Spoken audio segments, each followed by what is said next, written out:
Sejam todos muito bem-vindos ao programa Controverso.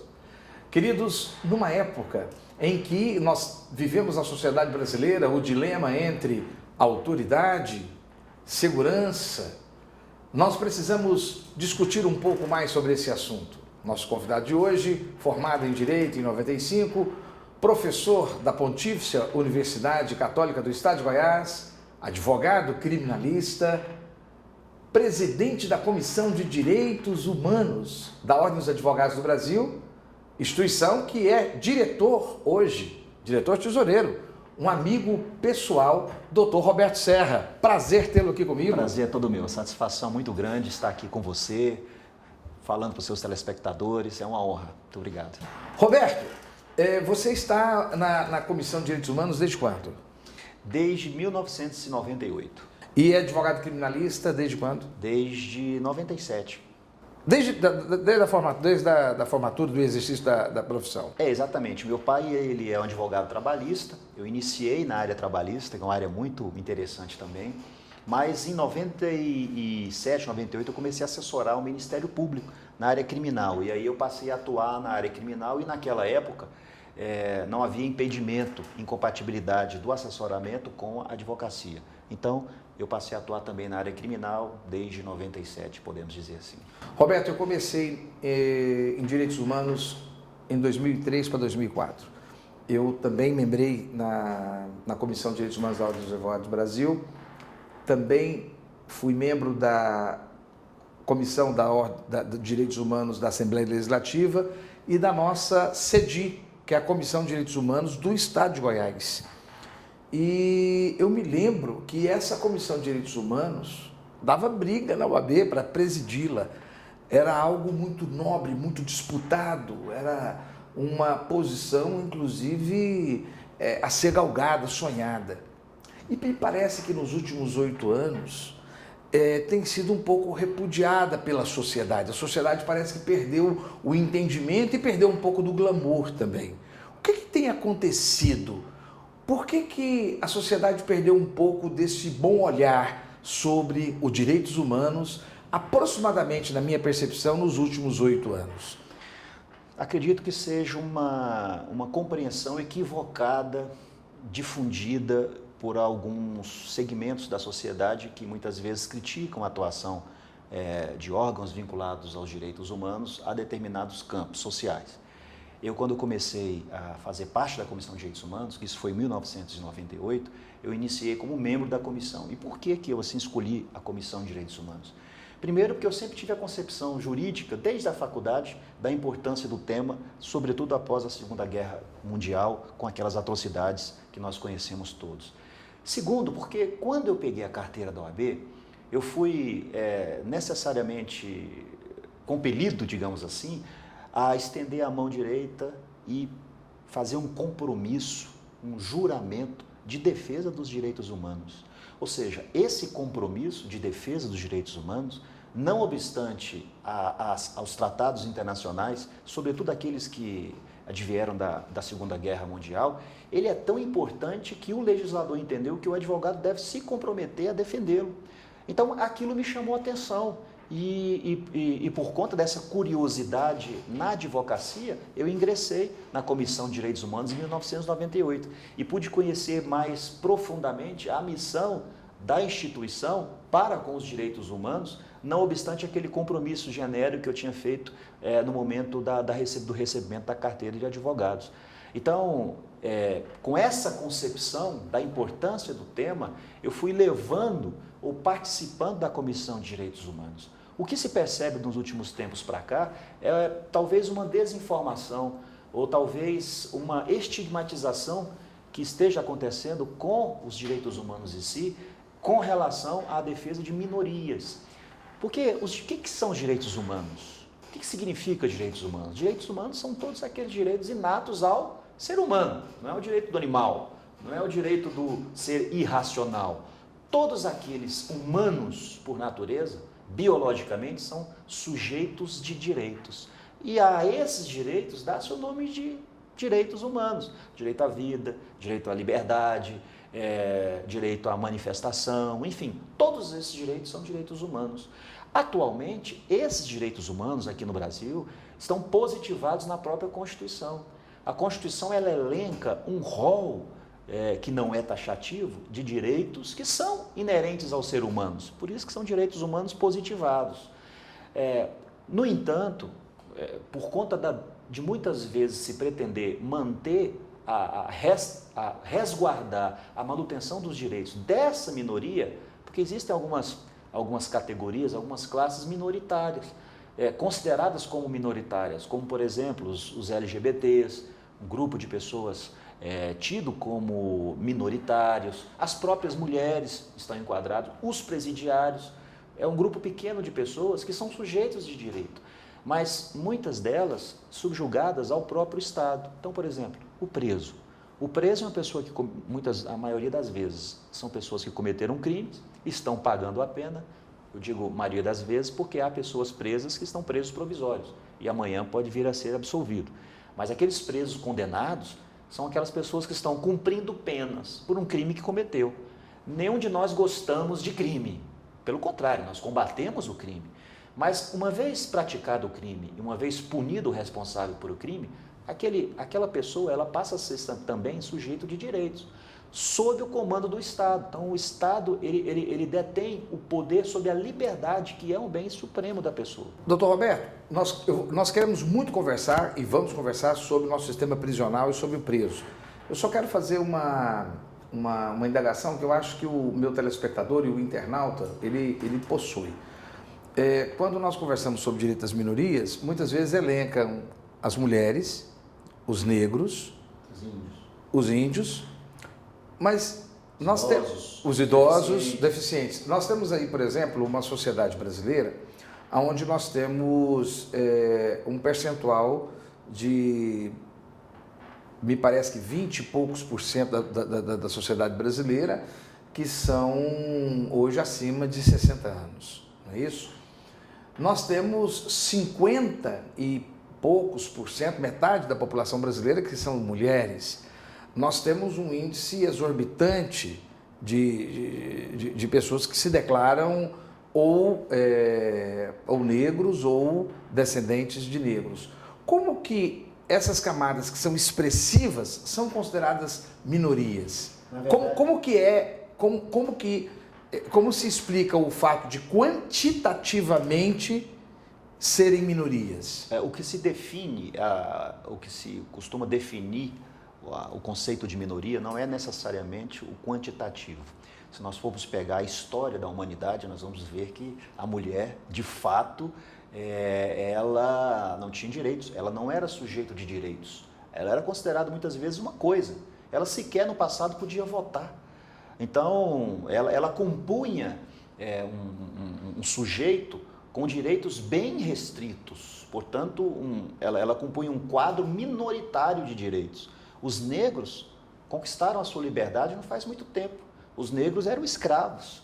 Então, como escravos, também eles eram considerados relacionados como animais. Relacionados como animais. Relacionados como animais. Então, são pessoas, são categorias, digamos assim, não querendo vulgarizar ou intitular esse tipo de situação, mas não desprestigiá-los. Sem desprestigiar, mas são um grupo de pessoas que a sua essência, ela é uma essência minoritária, é uma essência que veio conquistando direitos e que ainda se luta por direitos. Então, ou seja, os direitos humanos, enquanto ciência do direito, enquanto sociologia do direito, precisa olhá-los não pela quantidade de seres na sociedade, mas pela força que eles possuem de exercer o seu direito. A minoria está em relação a isso. Exatamente. É o caso que acontece também com as crianças, né? A criança também é tido como uma minoria, um foco dos direitos humanos, sendo que...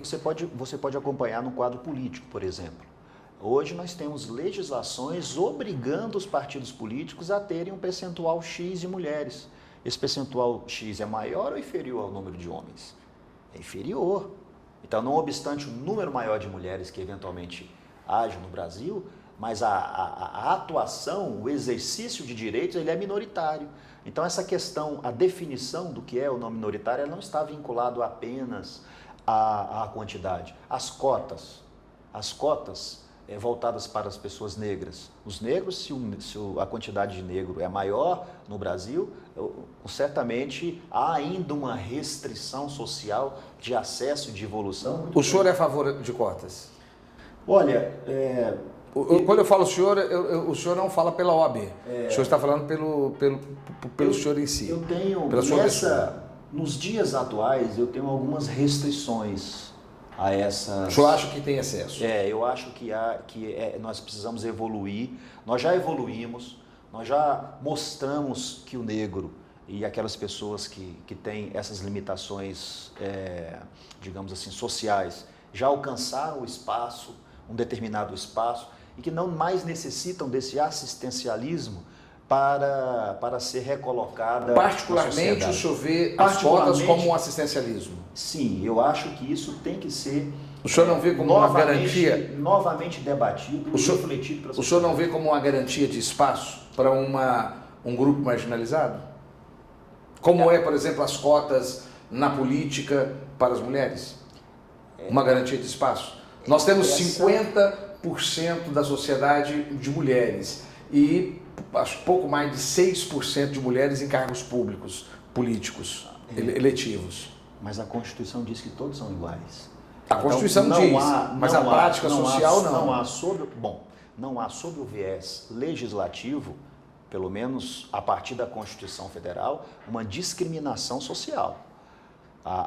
No campo do poder judiciário, no poder legislativo, o que se percebe é um tratamento isonômico às pessoas. Agora, é claro, na prática, no exercício do dia a dia, a sociedade precisa evoluir em alguns pontos? Precisa. Por exemplo, a questão do preso. Só para voltar à questão do preso... E já vamos fazer essa migração. Mas costuma ser uma questão antipática. E é essa antipatia que gera a estigmatização dos direitos humanos. Porque essa pessoa ela retorna para o mercado de trabalho. Será que nós não precisamos evoluir para recolocar essa pessoa no mercado de trabalho? Os negros, as cotas femininas são importantes, mas elas não resolvem por si só o problema. O que está acontecendo hoje? Os partidos ou aqueles que acabam sendo obrigados a se submeter a essas quantidades ficam restritas a ela. Não, a legislação me dá o direito de ter no máximo 30%. Eu não vou lutar para que tenha 40%, 50%, 60%, porque as mulheres não são afeiçoadas ao ramo político, na minha opinião, eu vou ficar só com os 30%. Então, às vezes, essas cotas, essas limitações, ela tem um efeito reverso. Ao invés dela contribuir para o desenvolvimento social no sentido da equidade, da igualdade de gênero, ela acaba segregando. Então, é por isso que eu digo que nós precisamos... Por que ela segrega? Porque ela acaba fazendo, em muitos casos, com que as sociedades ou as organizações se limitem àquele percentual. Por que 30% de um partido político tem que ser mulheres, no mínimo? Por que não 50%, já que é a igualdade que se procura? E aí, alguns partidos podem pensar assim, não, eu atingi 30%, eu não vou lutar por 40%. Doutor, mas não está conseguindo gerar 6%. Se conseguir chegar nos 30%, Exato. Esses 30% teriam força para gerar 50%. E aí, já vou começando a caminhar para o sistema prisional. Veja bem... Mas os direitos humanos, desculpa interromper, Giovanni, ele vai muito além do que o sistema prisional. Eu entendo. E é preciso que a sociedade entenda isso. E o seu programa, ele tem essa mola propulsora de fazer com que as pessoas reflitam. Geralmente nós retornamos ao sistema prisional e discutimos isso, não porque só os bandidos ou os condenados têm direito, pelo contrário, eles são sujeitos de direito, mas é porque ele é um viés altamente marginalizado.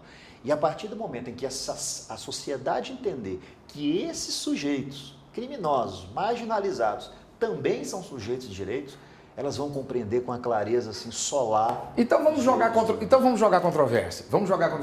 O que o doutor Roberto Serra está querendo dizer é que o leque dos direitos humanos é tão amplo, que aonde está a existência humana, aonde está a sociedade organizada, ali os direitos humanos ele vai atuar.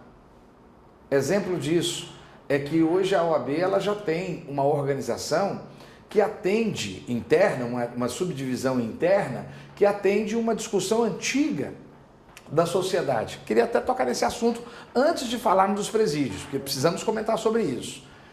Doutor, como que está hoje a questão do auxílio de direitos humanos às vítimas e o auxílio de direitos humanos ao policial vitimado em confronto? Bom, primeiramente é importante se esclarecer uma coisa. A segurança é um dever do Estado. Compete ao Estado, principalmente, a manutenção da segurança da sociedade. Então, não importa quais elementos da sociedade. Todos os elementos da sociedade precisam ter segurança, o Estado precisa dar segurança a todos. Então, por exemplo, quando uma pessoa é assassinada por uma pessoa na rua, um bandido, um criminoso, ela é assassinada, ela também é sujeita de direitos. Por quê? Porque ela tem direito à integridade física, ela tem direito à vida, ela tem direito à liberdade, ela tem direito à segurança. Todos nós temos esses direitos. Isso. É inato a nós, seres humanos. Quando esse direito é violado, não pelo Estado, mas por qualquer pessoa que não seja um integrante do Estado, ela continua sendo sujeita de direitos. Se ela perdeu a vida, com toda certeza os seus familiares acabam também sendo sujeitos de direitos. Então, quando essa pessoa ela é vitimada, por exemplo, é assassinada por um marginal, por um criminoso, o que se espera? Se espera que o direito a ter o seu agressor processado, julgado e condenado seja estabelecido. Então, compete à Comissão de Direitos Humanos o quê? Cobrar do Estado, que tem esse monopólio, não é o particular que tem. Jamais você vai ver a Comissão de Direitos Humanos defender um linchamento. Jamais você vai ver a Comissão de Direitos Humanos defender a justiça pelas próprias mãos ou o justiçamento. Porque todos nós compreendemos que nós não temos pena de morte aqui no Brasil. É a hora que a sociedade não entende, quando a sociedade partiu para cima de um agressor e os direitos humanos vai lá para proteger aquele agressor contra a ira da turba, né? Ou exigir a proteção, porque quem somos nós para entrarmos no meio? Mas ou exigir a senão proteção. Senão é lixado junto, a comissão da OAB é lixado junto. Mas assim, o que nós podemos cobrar é para que o Estado exercite a manutenção dos direitos humanos. O senhor deu um exemplo sobre um fato recente aqui em Goiás. A gente tem que citar aqui em Goiás porque o programa, graças a Deus, através da internet, através da rede Promessas e também da Fonte TV, nós estamos em Brasília, estamos em outros estados da União. Então nós tivemos aqui um caso agora recente, o programa está sendo gravado hoje, dia 23, eu creio que no dia 15 de outubro, uma moça que foi encontrada no meio da rua, no meio de uma estrada, ela havia sido vilipendiada, agredida por um parente, não é isso? E ali ela estava sem saber o que fazer. Então, os direitos humanos teria ali condição de exigir que o Estado trouxesse a devida obrigação de atendimento. Nós recebemos a visita de um vereador, a título de exemplo aqui de Goiânia, que ele levou a seguinte proposta para a Comissão de Direitos Humanos, que nós ajudássemos a Câmara Municipal a elaborar um pré-projeto de lei, já que nós também somos juristas, voltado para vítimas de crimes violentos, como, por exemplo, esse que você acabou de narrar. Então, nós estamos discutindo... Você que é de fora do estado de Goiás, esse parente, ele fraturou o rosto da menina, quebrou a boca, machucou e largou, acreditando que ela tinha sido morta. Né? Foi um crime muito bárbaro. Muito bárbaro. Graças a Deus ela está viva. E nós estamos trabalhando na elaboração desse projeto. Esse projeto, em síntese, ele se volta à obrigação do Estado, dentro no campo municipal, claro que não pode fugir dessa seara, desse escopo constitucional, a possibilitar à vítima tratamento, seja psicológico, seja jurídico, seja de outra ordem, quando ela é vitimada por crimes violentos. Então, nós estamos criando uma legislação para que o Executivo cumpra a legislação em benefício da vítima. Então, você vê que é um campo de atuação da Comissão de Direitos Humanos que, infelizmente, a imprensa não divulga. A imprensa geralmente divulga e chama a Comissão de Direitos Humanos para comentar aqueles casos assim, em que geralmente o Estado agrediu, o Estado praticou alguma violência. e não situações como essas, onde a Comissão de Direitos Humanos todos os dias atua, mas não tem a devida repercussão. E aí eu preciso conversar com você, telespectador, porque nós precisamos entender que todos nós somos aqui cidadãos. Alguns de nós somos pais de família, mas todos nós somos filhos de alguém, ou temos amigos. E quando essas pessoas sofrem violência, uma ira, muitas vezes, uma sede de vingança, vem sobre cada um de nós. Um desejo de justiça, né? Até a palavra de Deus fala, todos vós que tendes fome e sede de justiça, vinde a mim, mas vinde a quem? A Deus, né? A Jesus Cristo. E não sobre ou contra o infrator. Os direitos humanos, eles visam que a sociedade ela se organize para que a justiça se estabeleça da maneira correta, porque senão o que nos resta é a barbárie. E o risco da barbárie, qual é, doutor Roberto? A possibilidade, inclusive, de se fragilizar uma pessoa, vilipendiar uma pessoa errada, né? É o caos. Nós tivemos recentemente uma situação em que uma pessoa foi linchada em praça pública porque foi divulgado um retrato de falado que ela teria sequestrado uma criança e ela foi amarrada num poste. Não sei se os telespectadores vão se lembrar. Ela foi amarrada num poste. Foi aquela cabeleireira? Foi. A cabeleireira tem uns 6 anos. Tem uns isso. 6 anos, mais ou menos. E fizeram justiça com as próprias... Injustiça. Primeiro que não se pode... Não temos a pena de morte. E então não se trata de justiçamento, né? Nós não podemos executar esse tipo de conduta. Segundo, que aquela pessoa, ela não foi, digamos assim, autora do fato. Então, houve um injustiçamento duplo. Ainda que se admitisse a possibilidade de justiça com as próprias mãos, houve aí um erro judiciário muito grande. Então, de todas as formas, é repudiável esse tipo de justiçamento e é por isso que os direitos humanos sempre criticam aqueles que abusam do exercício do poder no próprio exercício da sua atividade. Roberto, você é militante de esquerda? Sinceramente, hoje nós vivemos nessa... Essa pausa foi muito dramática, Não, Roberto. é porque nós vivemos nessa dicotomia, né? Geralmente, eu sou taxado de ser esquerdista, sou taxado de ser aquilo livre, aquilo solto. Os integrantes da Comissão de Direitos Humanos, geralmente, eles têm esse estigma. Eu não tenho essa formação pessoal, ideológica. Meu pai é militar, eu fiz curso de pós-graduação na Escola Superior de Guerra, vinculado ao Ministério da Defesa, vinculado ao Exército.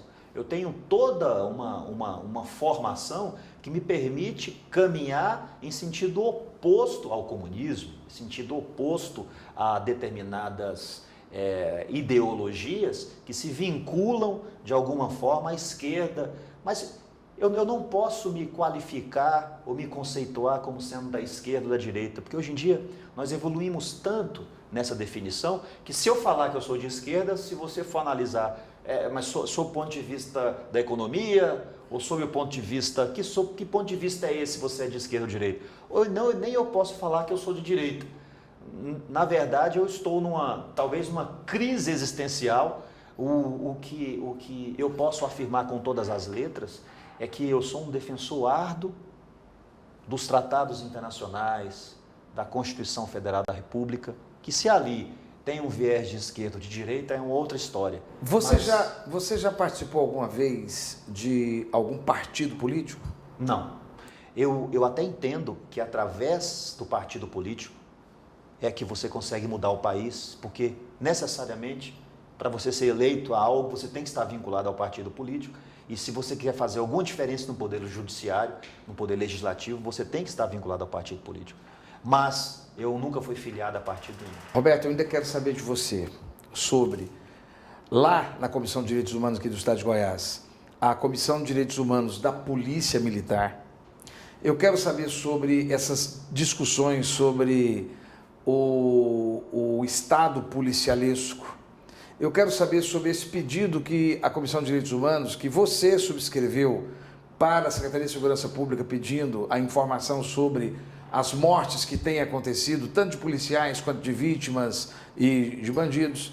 Eu quero saber sobre essas questões das prisões, do Estado prisional Só que tudo isso, telespectador, no próximo bloco, permanece conosco, você está no lugar certo. Para você, o que é viver? Para mim, é ter tudo que a gente mais ama por perto. Para Queiroz Silveira, também. Conheça o Viver e Bela Vista. São 2 ou 3 suítes a apenas 1 minuto do Parque Areião, no melhor do Bela Vista. Com fácil acesso aos setores mais movimentados de Goiânia. No Viver e Bela Vista, a vida é nobre e o dia a dia é sofisticado. O Viver e Bela Vista é inspirado na história de sucesso da Queiroz Silveira. A construtora que começou a sua trajetória no Bela Vista, conquistou os setores mais nobres de Goiânia, agora retorna para onde tudo teve início, trazendo um novo olhar. É um retorno às origens, é voltar para casa. É viver. É isso. Viver e Bela Vista, mais que um lugar, uma vida.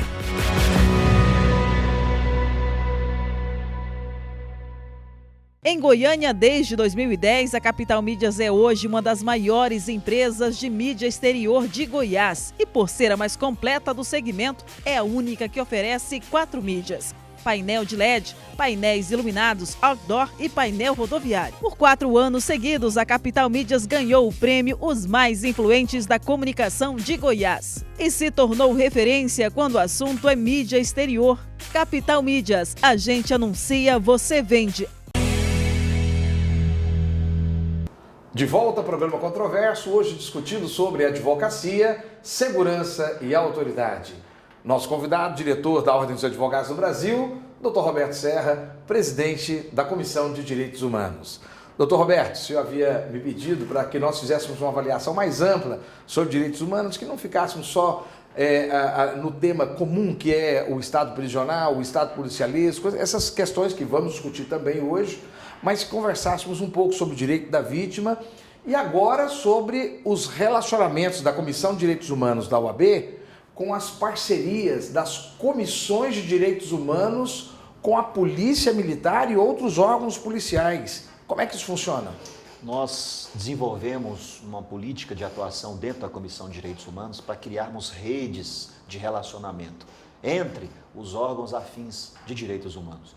Eu não sei se o telespectador sabe, mas todos os órgãos de persecução do Estado têm a sua Comissão de Direitos Humanos. A Polícia Civil tem Direitos Humanos? A Polícia Civil tem Comissão de Polícia Direitos Federal? Humanos. A Polícia Federal, Rodoviária Federal, o Ministério Público tem o CAU de Direitos Humanos e também a Polícia Militar. Recentemente, lá na OAB, nós recebemos a visita da presidente da Comissão de Direitos Humanos da Polícia Militar, Tenente Coronel Neila, que foi nos fazer uma visita para desenvolvermos juntos, Comissão de Direitos Humanos da OAB e Comissão de Direitos Humanos da Polícia Militar, políticas, cursos, seminários, palestras, voltados para tratar do assunto depressão policial, suicídio policial. Nós tivemos agora o mês Setembro Amarelo, que é mundialmente comemorado, onde se procura discutir, até não mais poder, a questão da depressão e a questão do suicídio. O Controverso fez um programa especial do combate à preservação da vida e combate ao suicídio. Muito importante. E para falar sobre esse assunto e para desenvolver políticas não só no mês de Setembro Amarelo, mas durante todo o ano, é que nós buscamos a parceria e a aproximação da Comissão de Direitos Humanos da Polícia Militar. Então, muitas vezes nós vemos, eventualmente, um policial ou outro militar questionar: cadê a Comissão de Direitos Humanos? Cadê? Mas lá na própria Polícia Militar tem a Comissão de Direitos Humanos que presta esse assessoramento de resguardo aos direitos humanos do policial. Até porque o policial também é um ser humano, portanto, também sujeito de direitos. E aí vem uma questão importante para o telespectador e o internauta entender. Existe uma rede de direitos humanos. Quando eu abri o programa, eu disse que eu participei tanto da Comissão de Direitos Humanos da Ordem dos Advogados do Brasil, que constitucionalmente é uma das que preservam os direitos humanos, por força constitucional e por força também legal. A formação da Ordem dos Advogados do Brasil, obrigatoriamente, tem que ter a Comissão de Direitos Humanos. Mas também eu fiz parte da comissão da Assembleia Legislativa do Estado de Goiás E do governo do estado de Goiás havia uma comissão específica para direitos humanos. Agora veja só, as polícias goianas têm comissões de direitos humanos, a sociedade civil organizada tem as suas comissões de direitos humanos, enfim, os direitos humanos fazem parte da própria constituição da sociedade. Só que, por alguma razão, a sociedade ela só cobra da Ordem dos Advogados do Brasil quando existe uma interferência em relação a excessos do Estado, quando o Estado age em relação às minorias ou em relação aos bandidos, à bandidagem. Como é que isso acontece, Roberto? Na verdade... É uma má interpretação? É uma má interpretação. Muitas vezes uma desinformação. Como é que pode alguém criticar os direitos humanos que pertencem a ele? Quando a pessoa critica os direitos humanos, ela está em outras palavras. É um sentimento de vingança? Precisa arrancar a cabeça do cidadão, decepá-lo, destruí-lo? Eu preciso sentir isso para me sentir seguro? Eu acho que é um sentimento que precisa de muita reflexão, pois nós só conseguiremos viver em sociedade se nós nos colocarmos no lugar do outro. Então, por exemplo, você deve se colocar no lugar daquela pior pessoa, para você entender os direitos humanos. Você deve se colocar no lugar da vítima. Mas colocando-se no lugar da vítima, você tem que ter a seguinte compreensão. Você não pode matar, você não pode ferir, você não pode atingir a integridade física de qualquer pessoa. Mas como é que você pode cobrar se colocando no lugar da vítima? Por justiça. E como é que se cobra justiça? No Estado democrático que nós vivemos. Cobrando das autoridades agilidade no processo, julgamento, sentença. Então, é isso. E quando você se coloca no lugar de um preso ou de uma pessoa acusada de praticar um crime, o que é que você deve exigir para resguardar os direitos humanos? A integridade daquela pessoa. Então, sabe por quê, Giovanni? Só para finalizar. Porque se você não pensar assim, amanhã você pode ser vítima de uma truculência, você pode ser vítima de um abuso. Agora eu vou colocar uma coisa para você. Vou analisar o policial. Eu sou advogado. E quase sempre a sociedade nos cobra para analisarmos e o policial. Tá certo. Queridos, quem é que comete abuso contra o policial? É o bandido? Será que é o bandido?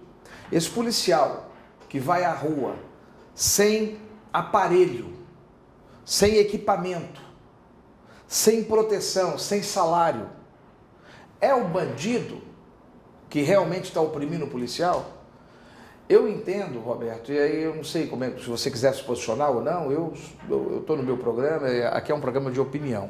Eu entendo que os direitos humanos, no momento em que ele atende o policial, em que o policial é o ser humano a ser defendido, novamente eu, se vou defender o policial, tenho que defendê-lo contra o seu verdadeiro agressor, que é o Estado.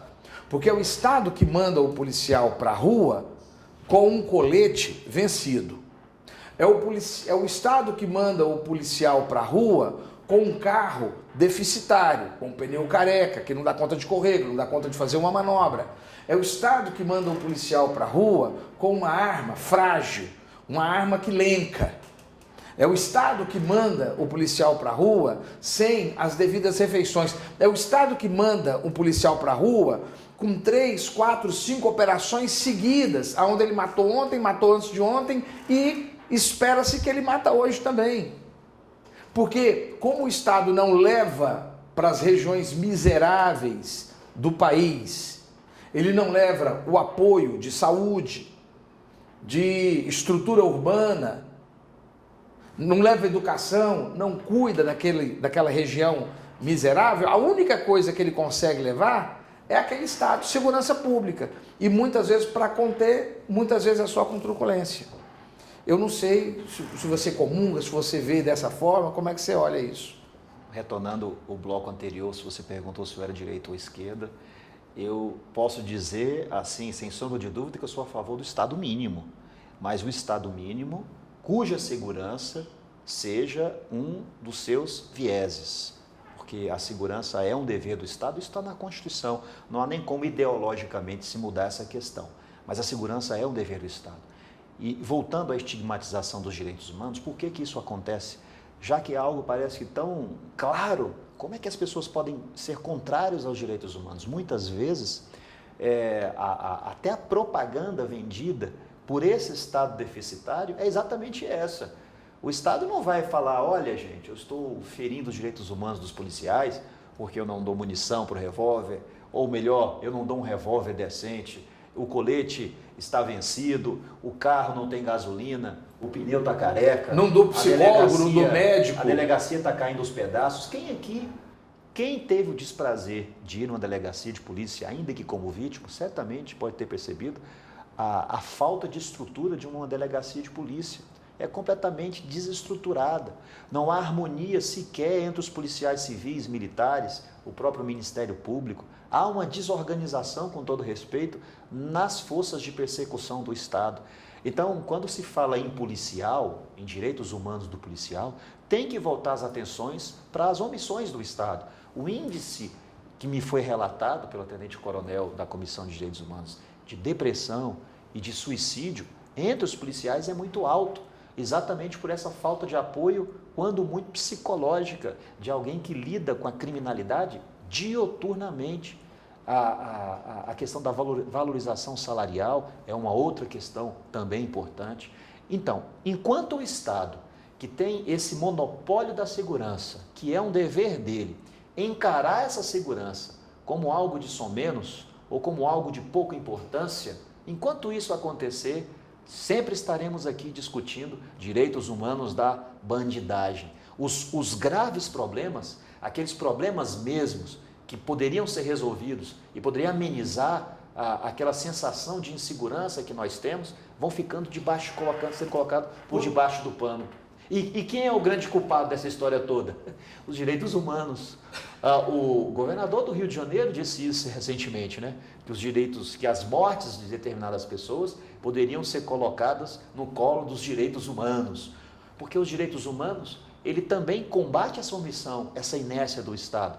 Quantas vezes nós já não conversamos com associações de policiais militares, associações de policiais civis, para juntos empunharmos bandeira da melhoria salarial desses policiais ou de melhores condições de trabalho desses policiais. Mas isso, infelizmente, não é levado para a sociedade porque, de certa forma, incomoda o Estado e uma forma de, digamos assim, de agredir aquele que te incomoda é exatamente estigmatizá-lo. Como ocorre muitas vezes, Giovanni, com o próprio advogado, que não raras às vezes é estigmatizado e é o grande culpado pelo problema da criminalidade. E é por isso que eu trouxe o programa um advogado criminalista, advogado, diretor da OAB, que é presidente de Comissão de Direitos Humanos, porque é essa loucura que está começando a acontecer. Os direitos humanos estigmatizados, o advogado do preso, o advogado do bandido estigmatizado, como se ele deixasse de ser pessoa detentora de direito. Olha, o que eu estou percebendo? Que existe um sentimento que é um sentimento do seguinte tipo: a única solução que tem é a exterminação dos bandidos, como se nós estivéssemos falando de uma ratazana, como se nós estivéssemos falando de baratas, como se nós estivéssemos falando desse pessoal que você chama para fazer dedetização de prédio, você entende? Esquecendo que são seres humanos. A ideia desse programa de hoje é entender que faz parte da sociedade. E a gente não vai para essas comunidades mais simples, mais pobres, só com a polícia. Nós precisamos ir com todo o aparato da sociedade. Vamos falar um pouco das prisões. Como é que está hoje o sistema prisional? E essa relação de direitos humanos? Esse discurso, essas suas palavras são palavras valiosíssimas para a definição de direitos humanos. Mas aí aqueles que pensam em desconstruir toda uma evolução humanitária internacional vão dizer o seguinte: não, se você acha isso e tudo, leva um preso para casa, leva um estuprador condenado que cumpriu pena para sua casa, para trabalhar lá como jardineiro ou como alguma coisa. Há essa desconstrução partindo por esse discurso. Eu tenho uma resposta para isso. Posso falar? Pode. Espera um pouquinho, classe C, B e A.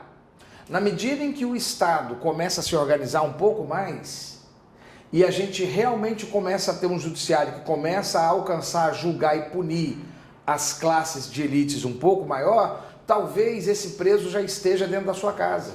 Exato. Porque hoje, como nunca aconteceu antes, nós estamos tendo pessoas das classes mais abastadas indo para a polícia, para a prisão.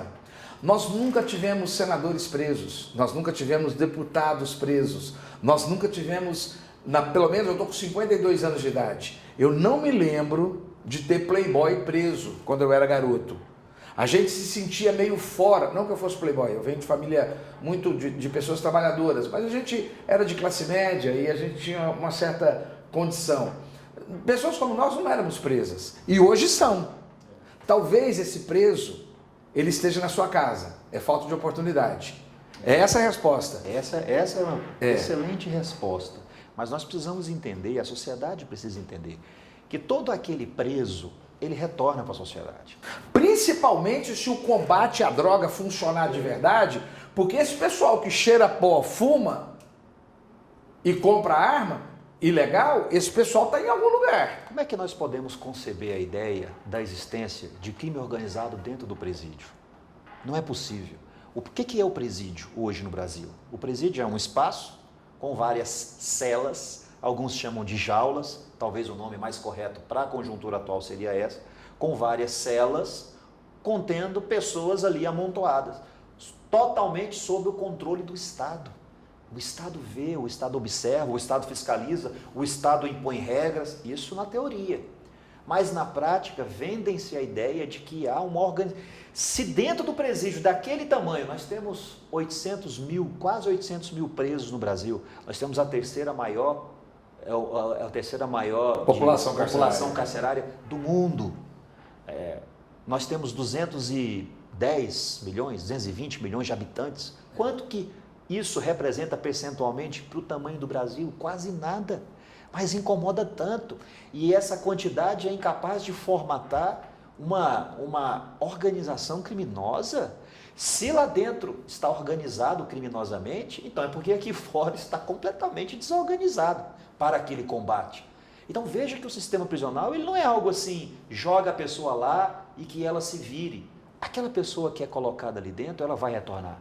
Nós não temos a prisão perpétua e para isso tem que alterar a Constituição, uma cláusula pétrea do artigo 5º da Constituição Federal, isso não vai acontecer. Então vamos esquecer essa questão de prisão perpétua e vamos esquecer esse assunto da pena de morte, porque isso vai ser um assunto teórico, acadêmico, que sinceramente não vai levar a lugar nenhum.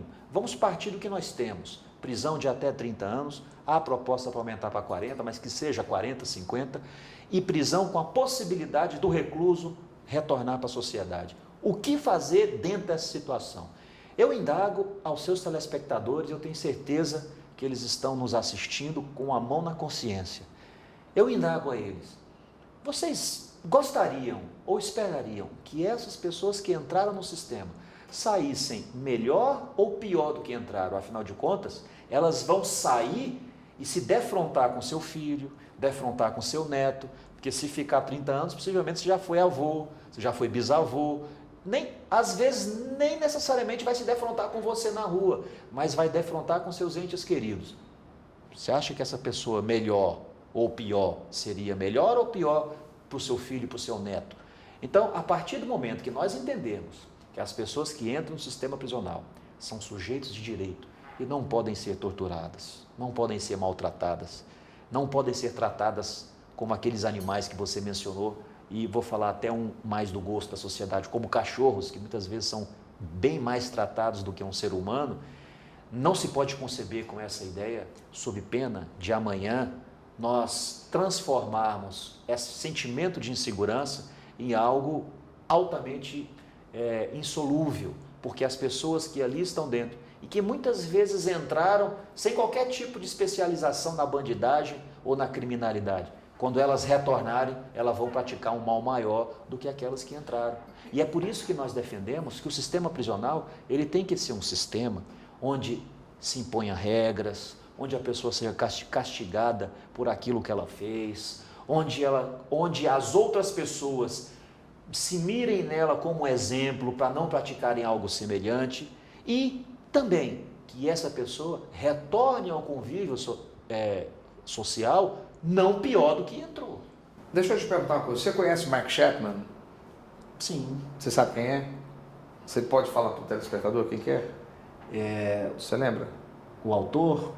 Do assassinato de John Lennon. Ah, sim. Você lembra? Eu estava confundindo com... Não, Mark Chapman, para que você que não sabe, eu sei porque eu sou fã dos Beatles, esse cara marcou terrivelmente minha vida. O assassino de John Lennon. Foi o assassino de John Lennon, eu me lembro como se fosse hoje. Eu era um garoto, eu chorei demais da conta. Eu só de lembrar eu fico realmente, porque realmente eu... Sabe, Giovanni, mas antes de você continuar, essa pergunta é muito interessante. Você já sabe qual é a pergunta, né? Não, sim, mas já sabe qual é a pergunta. Todas as vezes que perguntam assim, você conhece fulano? Vem na cabeça tantas pessoas... Não, eu sei, mas tudo bem, mas vamos lá. Eu sei porque é uma pessoa que me marcou. Assim, aquele assassino eu acompanho... de músico. Você conhece um assassino? Não, mas como é um cara que me marcou, eu acompanho sempre, quero saber se ele está preso. Mark Chapman foi preso em 1981. Ele fez um único homicídio. Ele nunca cometeu nada mais a não ser esse homicídio. Matou John Lennon a queima-roupa.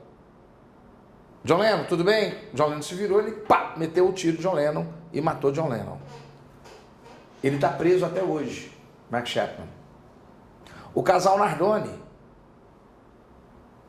já está em vias de sair. Progredir de regime. De progressão de regime. Como é que se explica isso? Não é de revoltar as pessoas? Giovanni, mas nós temos que travar uma discussão fugindo um pouco da passionalidade. Esse assassino te marcou, que até tem que fugir o nome dele, você perguntou. Mark Chapman. Esse assassino te marcou porque disse respeito a alguém que era muito querido por você e por todos nós, John Lennon. Mas ele vivia, ou ele vive, numa outra realidade jurídica... Que é o que o povo brasileiro quer. Se o cara matou, fica por lá. Eternamente.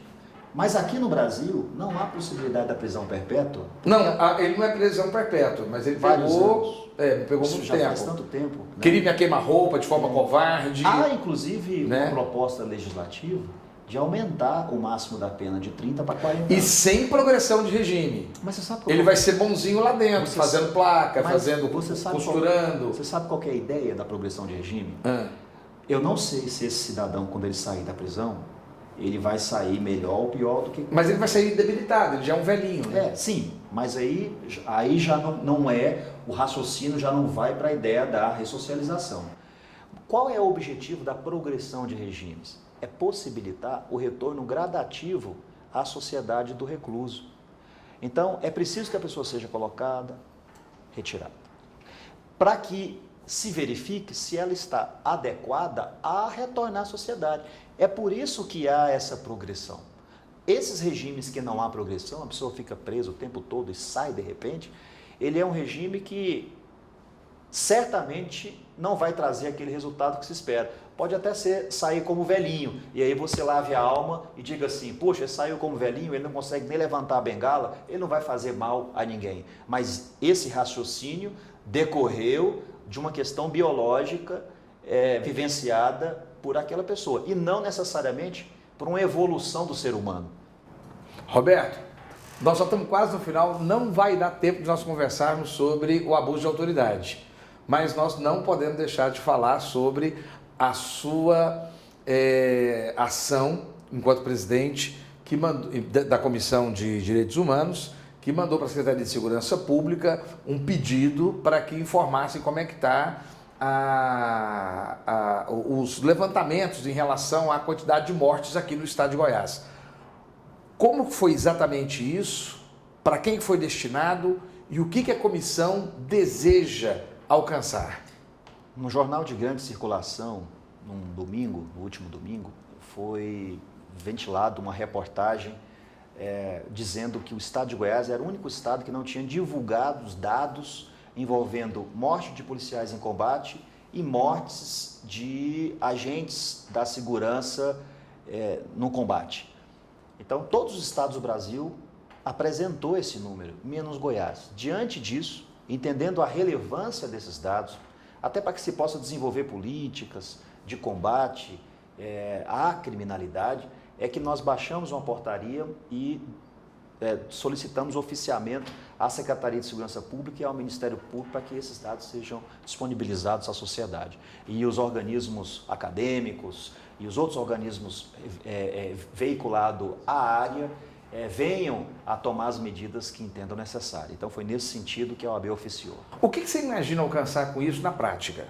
O que a OAB vai alcançar com isso de forma prática? Eu acho que qualquer política... Nós tivemos uma conversa muito franca, muito objetiva, sabe, Roberto? Eu penso o seguinte, você sabe quantos presos nós temos no estado de Goiás? Você pode até chutar, 23 mil, 22, 21. Nós tivemos a ministra Carmen Lúcia aqui no Brasil em 2016 ou 2017, agora me fugiu o ano, em que ela disse que o estado de Goiás não tinha um cadastro, você não sabia exatamente quantos presos. Essa questão de índice, essa questão numérica, ela é importante. A partir dela se desenvolvem políticas para a melhoria de algo. Então nós precisamos ter uma base numérica, nós precisamos ter um índice. Como é que anda Goiás na criminalidade ou na atuação policial na criminalidade? Mas há uma suspeita que a polícia de Goiás mata muito? Sim ou não? Quando o Estado omite, lá na Comissão de Direitos Humanos, nós recebemos inúmeras reclamações de abusos policiais. Mas nós não temos um número, eu não posso chegar aqui e dizer para vocês que o estado de Goiás é um estado altamente violento, letal na atuação policial. Nós não temos essa base técnica, científica. Nós precisamos disso. E é por isso que se cobrou do Estado. E o Estado tem todo esse controle, ele exerce todo esse controle.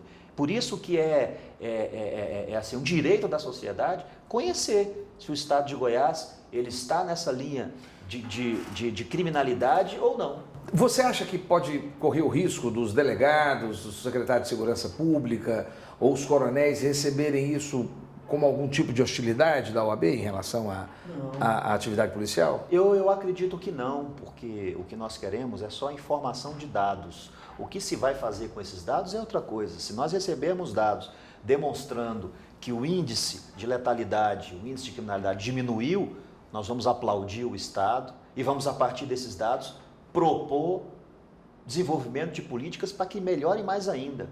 E também averiguar por que casos X ou Y ainda não foram devidamente apurados. Então essa é a conduta. A conduta não é simplesmente divulgar um dado e fazer crítica a esmo sem um menor compromisso para com a sociedade e para com os advogados. Eu, particularmente, Roberto, você sabe que eu sou um fã seu, sou seu amigo, estou junto com você, sou membro da OAB, lógico, eu sou advogado, sou membro da OAB, mas eu faço parte da atual gestão da OAB. Mas eu tenho uma preocupação cá comigo, que é a seguinte. Eu me lembro quando nós tivemos aqui em Goiás aquela operação Sexto Mandamento, você lembra? Lembro. Quando nós tivemos aquela operação Inclusive, há pouco tempo atrás, alguns policiais foram absolvidos. Foram absolvidos, né? A maioria foram absolvidos. E o que me preocupa? Que os índices, depois que teve aquela repressão com o sistema policial, que não está errado, eu não acho que está errado investigar policiais, procedimento policial, manter o policial no POP, procedimento operacional padrão, está tudo certo, acho que está correto. Ter os relatórios para saber como é que está o equilíbrio, está tudo certo, acho que não está errado não. A maneira de abordar é que tem que ser muito cautelosa, para quê? Para não fragilizar a instituição, só isso, que é a minha preocupação. É por isso que o Estado tinha que tomar essa dianteira e o Estado divulgar dentro daquela maneira que não gerasse, digamos assim, desencontros de informação e nem ou desinformações e nem celeuma. Se o índice aqui está alto em comparação com outros, ótimo, apresente e vamos juntos desenvolver políticas para diminuir. Se o índice está baixo, excelente, vamos continuar o trabalho para que diminua ainda mais, porque zerar é muito difícil. Enfim, o Estado ele trabalha com esses números, é claro que não no sentido de maquiá-los, mas no sentido de divulgar as informações. E é claro que a instituição também tem esse compromisso. Ninguém quer aqui gerar um caos com nada. Nós já sofremos muito nos dias atuais. Mas nós só queremos o seguinte, olha, na OAB nós prezamos tanto pela transparência, Nós temos um portal da transparência, o mais moderno do Brasil. Foi difícil, porque alimentar é muito complexo, toda essa estrutura. Mas nós primamos tanto pela transparência, por que não, numa situação não tão complexa, o Estado divulgar para a sociedade aquilo que de fato está acontecendo, né? Tomando essas cautelas todas para que esses números não sejam mal interpretados ou não venham gerar um efeito reverso daquilo que se espera de uma simples divulgação. O direito à divulgação é um direito humano. Então, por isso que nós estamos nessa linha defendendo a divulgação desses dados, assim como aconteceu com todos os outros. O Estado de Goiás é o único que está retendo essa informação.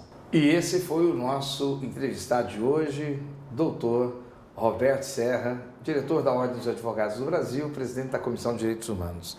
Roberto, foi um grande prazer ter você aqui conosco hoje. Infelizmente não deu para esvaziar toda a nossa pauta, o programa realmente você nos enriqueceu muito. Fica desde já convidado, vou trazer você para uma roda de colegas profissionais para conversarmos especificamente sobre a nossa lei de abuso de autoridade e o avanço sobre a questão das prerrogativas. Giovanni, agradeço pelo convite, agradeço pela oportunidade, aos telespectadores pela paciência. Espero ter conseguido